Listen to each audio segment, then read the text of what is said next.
এমন একটি অরফানেজ যেখানে বাচ্চাদের অনেক ভালো যত্ন নেওয়া হয়, সেখানে তাদের সকল রকমের সুবিধা প্রদান করা হয়। তবে যখন তাদের দত্তক নেওয়ার সময় আসে তখন তারা বুঝতে পারে যে তারা এতদিন একটি ফার্মে ছিল যেখানে তাদের বড় করা হয়েছিল শুধুমাত্র রাক্ষসদের খাবার হওয়ার জন্য। বলছিলাম দি প্রমিস নেভারল্যান্ড অ্যানিমের কথা। হ্যাঁ, জানি আপনাদের মধ্যে অনেকেই হয়তো এই অ্যানিমেটি অলরেডি দেখে ফেলেছেন, তবে তাও আমি আজ এই অ্যানিমে রিভিউ দিচ্ছি। তো যেমনটা আমি ভিডিওর শুরুতেই বলেছি, এই অ্যানিমেতে একটি অরফানেজ থাকে, যে অরফানেজে বাচ্চাদের বড় করা হয় শুধুমাত্র রাক্ষসদের খাবার হওয়ার জন্যে। তবে একদিন এমা এবং নরম্যান, যারা কি এই অরফানেজেই থাকে, তারা এই বিষয়টি জেনে যায়। এরপর তারা তাদের বন্ধু রের সাথে অরফানেজ থেকে পালিয়ে যাওয়ার প্ল্যান করতে থাকে। তবে তারা এখানে শুধু 3 জনই পালাবে না, অরফানেজে যতগুলো বাচ্চা আছে তার সবাই থেকে নিয়ে পালাবে। এই অ্যানিমেটি মোট 2টি সিজন আছে এবং দুটিতেই 12টি করে এপিসোড আছে।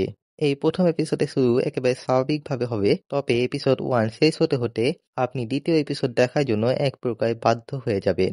এন্ড সিরিয়াসলি, এই অ্যানিমে সিজন 1 সত্যিই অনেক ইন্টারেস্টিং। সিজন 1-এ বেসিক্যালি অরফানেজ থেকে পালানোর গল্প চলে এবং সিজন 2-তে অরফানেজের বাকি বাচ্চাদেরকে বের করায় এবং হিউম্যান সিভিলাইজেশনে যাওয়ার গল্প চলে।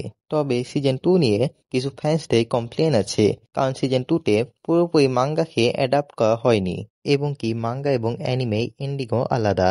তার উপরে মাঙ্গাতে অ্যানিমের তুলনায় অনেক বেশি চ্যাপ্টার আছে এবং কি মাঙ্গাতে কিছু অ্যাডভেঞ্চার দেখানো হয়েছে যেগুলো অ্যানিমেতে দেখানোই হয়নি। তবে আমি যেহেতু অ্যানিমে ওয়াচাই, তো সেই অনুযায়ী অ্যানিমে এন্ডিং আমার কাছে তেমন খারাপ লাগেনি। তবে যদি আপনি মাঙ্গা রিডার হন, তো আপনি চাইলে তাই অ্যানিমে না দেখে মাঙ্গা পড়ে নিতে পারেন, কারণ আমি শুনেছি এই মাঙ্গা নাকি অ্যানিমে থেকে একটু বেশি ইন্টারেস্টিং। তবে যদি আপনি আমার মতো অ্যানিমে ওয়াচার হন, তো অ্যানিমেই দেখে নিন।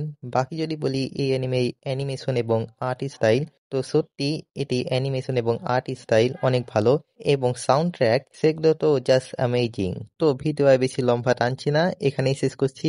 আশা করি আপনাদের এই ভিডিওটি ভালো লেগেছে। যদি ভালো লেগে থাকে তাহলে লাইক করবেন, শেয়ার করবেন, চ্যানেলে নতুন হলে সাবস্ক্রাইব করে পাশে থাকা বেল আইকনটি অন করে দেবেন। দেখা হচ্ছে পরে, বাই, আল্লাহ হাফিজ।